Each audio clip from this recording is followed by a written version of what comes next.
Let's start light with Cleopatra's $1,000,000 cocktail and then spiral into her full-blown villain era. Number 6. If you think celebrities today waste money, Cleopatra drank literal treasure just to win a bet. One night, she and Mark Antony were having a casual who can throw the most expensive party competition because when you're royalty, game night means financial ruin. Antony pulled out all the stops. Rare wines, exotic dancers, fireworks probably shot out of a camel, but Cleopatra, she unscrewed one of her earrings, which held a pearl worth the GDP of a small country, dropped it into a glass of vinegar, and drank it, just to prove a point. A petty, platinum-level flex that screamed, "I'm richer, smarter, and also completely unhinged." And you know Antony sat there like, damn, I just brought hummus. But if drinking $1,000,000 wasn't enough of a power move, wait till you hear how she took her baths. Number 5. Now we've all heard of expensive facials, charcoal masks, vampire facials, snail slime, but Cleopatra took it to a whole new level. This woman bathed in donkey milk.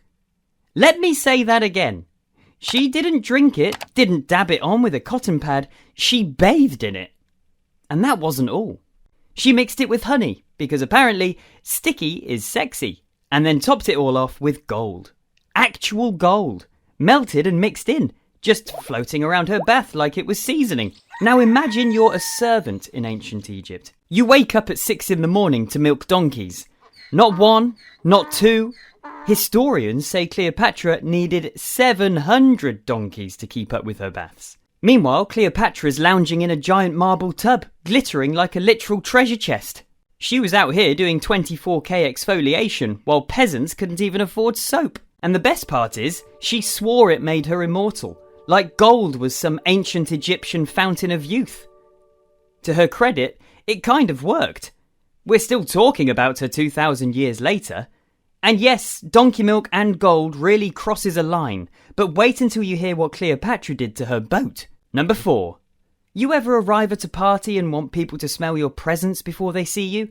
Yeah, Cleopatra invented that.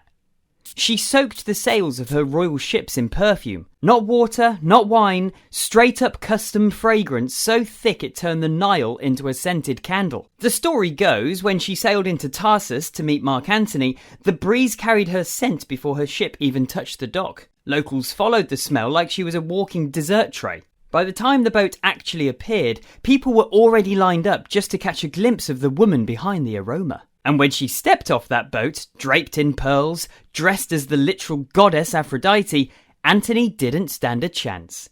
And that's before she even stepped off the boat. And if you thought that was dramatic, just wait. Cleopatra didn't just leave a scent trail, she left emotional trauma too. Number 3. You would think that manipulation and ghosting wouldn't exist thousands of years ago, but Cleopatra probably invented that too. She literally faked her own death, not once, not twice, but multiple times. Not because she was in danger, because she was bored, and maybe just a little too into theatrics. Once, she pretended to be dead just to see how Mark Antony would react. Spoiler, he didn't take it well. He stabbed himself, and Cleopatra was like, well, this escalated quickly. This also taught us a lesson of, if he wanted to, he would. There was another time that Cleopatra faked a death, and this one had way more smoke, mirrors, and probably a backup plan involving snakes. This time, the stakes were real. She was on the run. Alexandria was in chaos, and Octavian, Rome's rising star, was closing in fast. So what did Cleopatra do? Did she surrender? Did she negotiate? Did she flee? Nope. She locked herself inside a mausoleum, a literal stone tomb, barricaded the doors and told everyone she'd died. Just straight up launched a rumour. She even sent word to Octavian herself just to make sure the gossip hit its mark. Now imagine you're Octavian. You've marched through deserts, crushed armies, and finally cornered Egypt's most powerful queen. And the second you show up, someone hands you a note like, yeah, she's already gone, sorry. But when Cleopatra wasn't faking her death, she was rolling into power. Literally. Number 2. Julius Caesar had enemies. The kind of enemies that didn't just gossip behind your back, they sent armies. So when Cleopatra needed to meet him privately, she couldn't exactly walk up to the front door and ask for a meeting. Her brother, Ptolemy VIII, was trying to kill her. Alexandria was tense. The palace was crawling with people who wanted her gone, so she improvised. Instead of sneaking in with a disguise or bribing a guard, Cleopatra did something interesting. She had a servant, a guy named Apollodorus the Sicilian, roll her up on a carpet. Basically, she smuggled herself into Caesar's quarters. Apollodorus carried this mystery bundle straight past guards and into Caesar's private chambers. And then, like something out of a magic trick, he unrolled it. Out pops Cleopatra. Her hair was perfect, outfit was immaculate, and she was locking eyes with the most powerful man in Rome. And while Caesar was swooning over his new human carpet, Cleopatra was already planning the next family reunion. With a hit list. Number 1. You think your family gatherings are intense?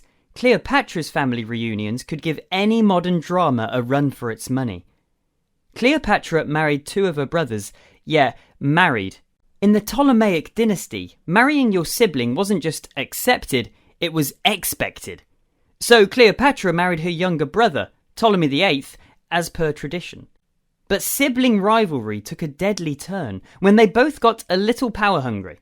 And by now, you know that no one could defeat Cleopatra at this game. So Ptolemaic basically ousted Cleopatra from the throne, thinking he got rid of the problem. Surprise, surprise, a literal civil war broke in the empire. And Cleopatra went to Julius Caesar for support and, well, something more. She finally regained power, and Ptolemy VIII was left wondering, all that work and what did it get me? So, which of these history recaps made you think Cleopatra is that girl? Drop it in the comments, and if you know someone who still thinks history is boring, send them this.